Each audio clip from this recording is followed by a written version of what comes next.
changes have happened from outside of the feminist movement as well as within. And that pendulum has swung to a certain, perhaps a little bit too far one way. There's one thing many of us who've worked in the field for a long time are starting to discuss now, and kind of trying to be open about it a little bit, is that our women are becoming more violent. And that's not something we like to talk about. I mean, we don't like to acknowledge that. But I think we also have to. We have to recognize that that's the pendulum swing, and we need to make sure we bring it back. And it doesn't matter where it's coming from, it is wrong, whether it's coming from Absolutely. males or females. Absolutely. That you're so balanced on that and so concerned about that. Next week we're going to get into some very personal, without names, of cases and what's happened to people. Next week I want to really deal with describing examples of specific abuses and then how to escape that. And that's become a really big problem. But with the time we have left, I'd like to spend a little time on the difference between physical abuse and verbal abuse. Now, there are families in which there's never any physical contact or beatings, but there's very severe verbal abuse, and those engaged in it oftentimes think that's not abuse. So would you spend a little time on both of those and explain how they're both domestic violence? They may not both be domestic violence under the law, but they are clearly both domestic violence for very practical purposes, for day-to-day purposes, and how it makes a victim feel, and the reasons why the abuser is using it. And domestic violence is really all about power and control.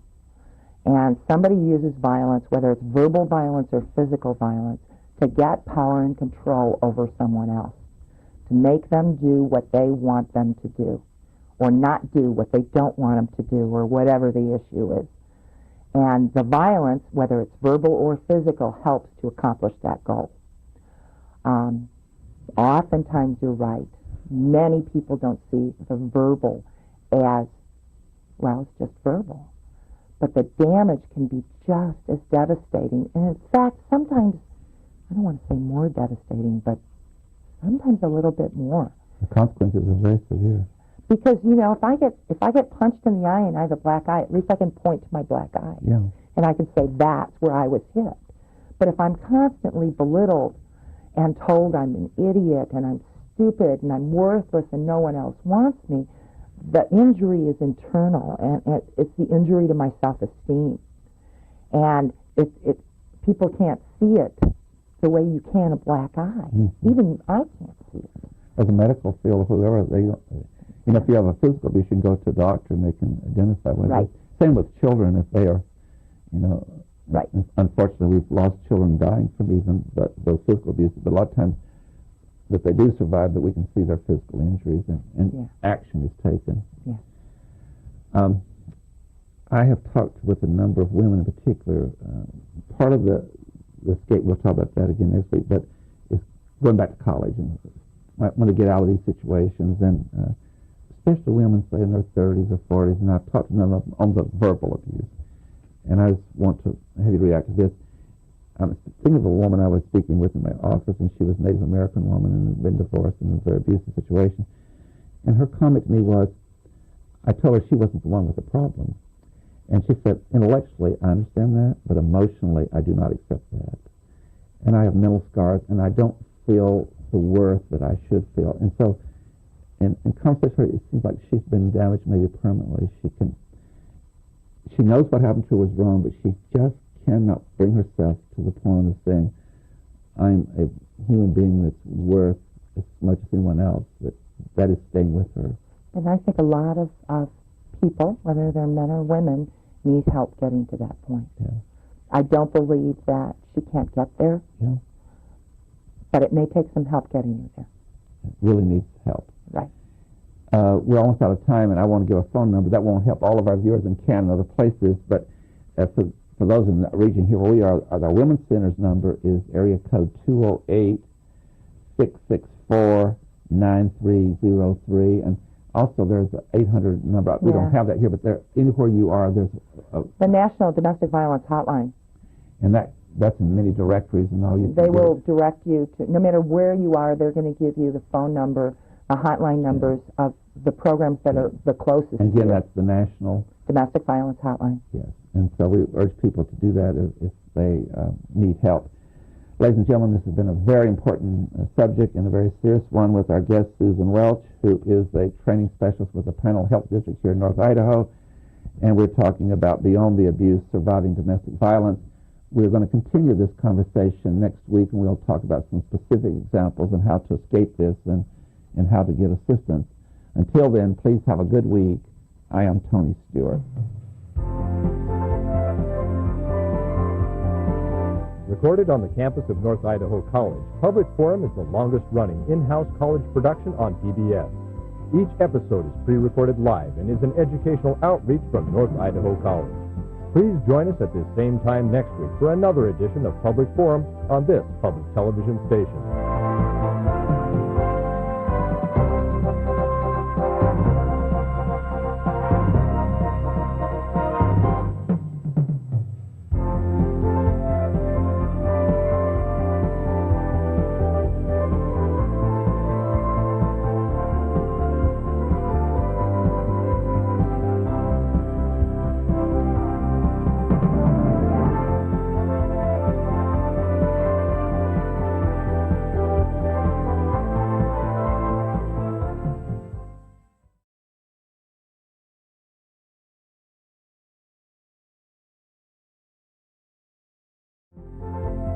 Welcome to Public Forum, a community outreach program produced at North Idaho College on the shores of Lake Coeur d'Alene. Featuring guests from around the globe addressing a wide variety of subjects, Public Forum serves to educate and enlighten. Please join host and moderator, political scientist Tony Stewart, in welcoming today's guest. Welcome back to part 2 of a 2-week series titled Beyond the Abuse, Surviving Domestic Violence, a very important and very serious topic. I welcome back to the program from last week our very fine guest, Susan Welch.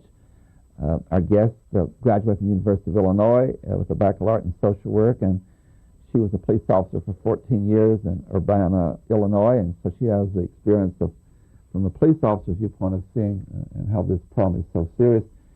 She now lives in Idaho, and she is a training specialist for the Panhandle Health District here in North Idaho, and she also works very closely with the Women's Center and others, and has done tremendous work and contributions to trying to counter domestic violence.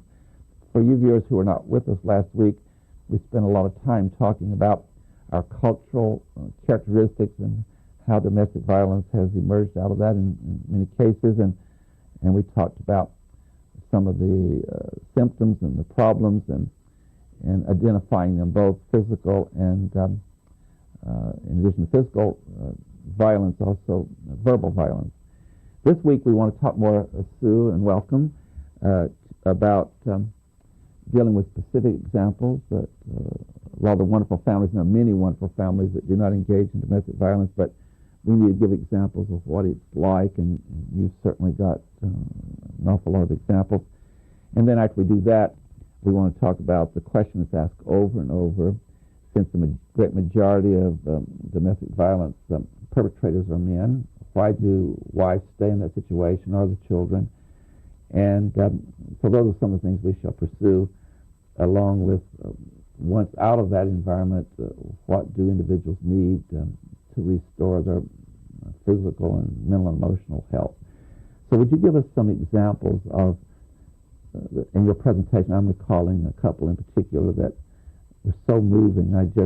I went away thinking, how could any human being treat another person like that, particularly even a member of their own family? It's funny because when I try to come up with examples, like off the top of my tongue, about several hundred come to mind, so I have to weed it down a little bit. I think that one of the examples I know I used in the last presentation was the very first domestic violence homicide that I responded to when I started on the police department. And I'd only been on a few weeks, on the street for a few weeks, so it was brand new to me. And it was, as I mentioned last week, when I started in law enforcement, we didn't really treat domestic violence as a crime. And in this particular family, we had responded as law enforcement officers to this home previously, but had never made an arrest because there really wasn't anything to arrest for. The law did not permit it. The law didn't permit it, exactly. What happened in this situation was that the victim, whose name was Bobby, a female victim, Bobby finally left her husband after he had beaten her to the point where he had ruptured one of her kidneys and she was hospitalized. So she finally left him. They had a little girl who was 3. And we don't know exactly what happened that night, but our call, as I was still riding with a training officer, brand new rookie, our call was to respond to a unconscious woman complaint. Her husband had called to respond to her apartment where she had moved to. And when we arrived there, he was running around saying, I can't wake her up, I can't wake her up. And she was lying on the floor in the living room and had been beaten to death with a baseball bat. And her little girl was standing there. And I can just remember, brand new rookie police officer, thinking, what am I doing here? And I'll never forget the look on the 3-year-old's face. Great big eyes staring, who had obviously seen the whole thing. And at that point in time, I didn't know the history of the family. I hadn't been on the department long enough. But as obviously we are now investigating a homicide. As I came to know more about the family, I realized there had been involvement with law enforcement. There had been community involvement. There had been family involvement, and nobody was really able to protect her. There's a line, and back then we didn't really say it too much, but we used to say this. When a woman would say, I'm afraid to leave, we'd say, that's okay.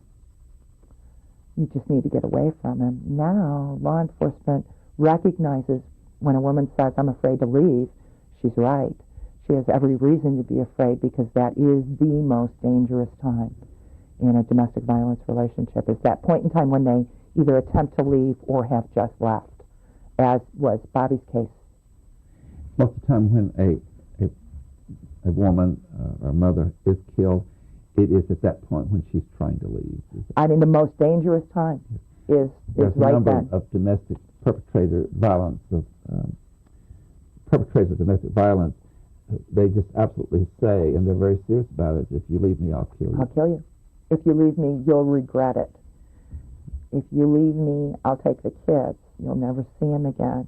If you leave me, you won't be able to support yourself. If you leave me, no one else is going to want you. And there's all kinds of things that go along with it.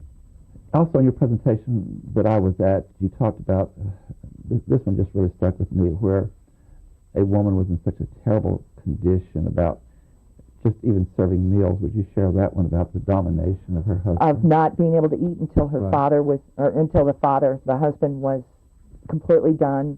I mean, everything was second to his desires and wishes. And her entire demeanor was such that she was not going to do anything to usurp his authority, as he perceived So it. she would just serve him and fill his glass and give him Wait on him. like a Like servant. a servant. And then she could only eat afterwards. Correct. And I remember one case where and this particular family, it was really bad. I told you they all come to my mind when I don't want them to. This one, neighbors called in a domestic and could hear the fighting in the apartment next door on a Sunday afternoon, early afternoon. And we responded and knocked on the door, and I finally got a woman to come to the door who would barely open the door, just barely peek out. And I said, we've had a complaint that there's an argument or something going on here. Can I come in? She said, everything's fine. No, you can't come in. I said, well, I need to come in and make sure. This is a very dangerous time from a law enforcement perspective. You're really wondering if there's somebody on the other side of that door let holding me a gun. interrupt. The police officer should never go to domestic violence by themselves. Ever. I mean, if possible. I'm also realistic and know that we live in a rural area, and sometimes that happens. So you take other steps to ensure your safety. But anyway, she ultimately got in. She denied that there had been any fight. she said no one else was home except her newborn baby, who was right there in the living room. But I knew something was not right, so I asked the other officer to search the apartment. And sure enough, he found this man hiding in the closet. And she still insisted there had been no fight. There had been no. She had a bloody lip. And then she finally came up with a story about how it was the guy in the closet was her husband, but he wasn't the one she'd had the fight with. It was a boyfriend who had run out the back door before we got there. Totally implausible. That particular couple, we did end up making an arrest. We arrested him. I mean, it's kind of a long, involved story, but we came up with enough probable cause to make an arrest on him. And as many victims do, she stayed with him.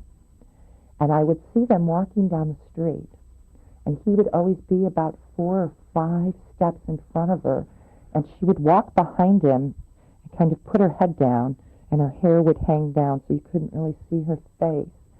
And I always had this, I mean, talk about a victim who had absolutely no self-esteem left whatsoever. She, to me, epitomized it. Just her whole, body language, her demeanor, everything, and he'd just walk every once in a while. It was almost like he was walking his dog. Mm-hmm. It was that frightening to me. It's beyond comprehension. I just cannot sit here and think how one human being would treat any other human being that way, and particularly someone they're supposed to be in love with. My next question is that people like her, oftentimes if they come from a family when their father abused them, are they more likely to choose a husband that's abusive because they think this is the normal pattern of families? Yes, but I don't think I'd use choose. It's almost like he chooses her. Okay. Abusers know who's going to make a good victim. So certain people they would not marry because they knew they would not tolerate this from the very beginning. I believe so, yeah. And so we do know about the intergenerational cycle, and that women who are raised in homes that are filled with domestic violence tend to be, have a much greater chance of being a victim in a domestic violence situation. Whether she chooses that, I hate to put it, or he chooses her because he knows that's what her norm was. And her self-esteem's already been pretty much destroyed. Yeah. So she's subject to being that kind of. She's really easily manipulated and sucked right into that vortex of violence, almost. Now the greatest question of all that you've heard over and over, and it's people who are not in domestic, fortunately not in domestic violence situations, and they don't understand how anyone could stay in a situation like that because they've both in growing up and when they're married are in very fine families, and they ask over and over, and I've heard it so many times, why will a woman stay in that situation? And that's something that we really need to address. Answers, I wish there was a really short, quick answer to that question, but there isn't. I could start listing all of the reasons why. Mm-hmm. Fear, number one reason. And fear that if she leaves, she'll be killed. Fear. Mm-hmm. Fear of the abuser.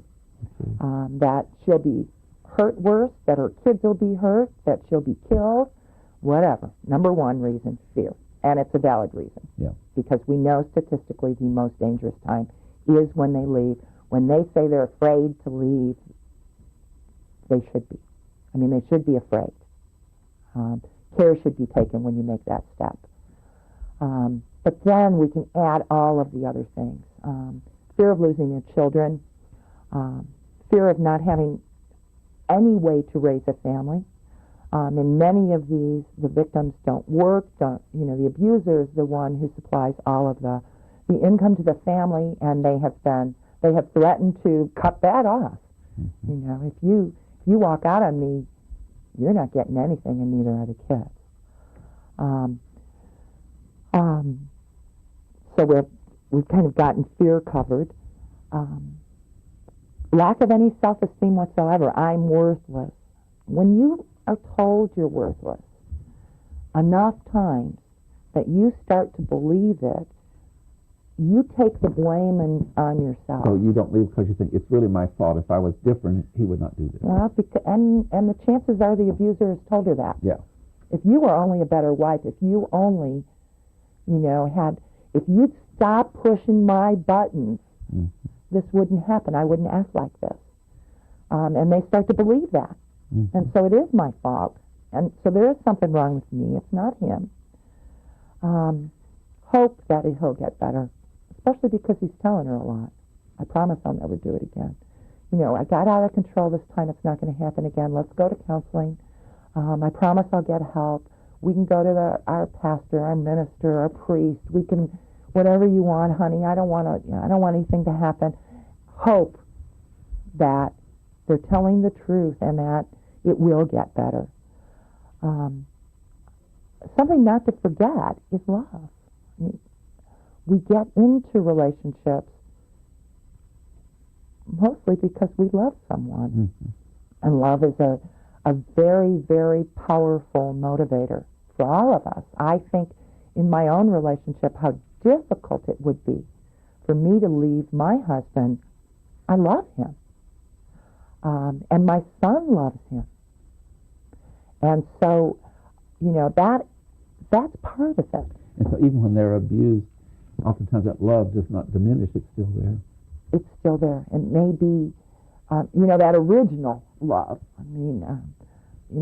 Think about it this way. Any relationship that you've been in your life, you got with somebody because you saw something in them that you liked, that you fell in love with. Yeah. Mm-hmm. We call it oftentimes chemistry between people. Yeah.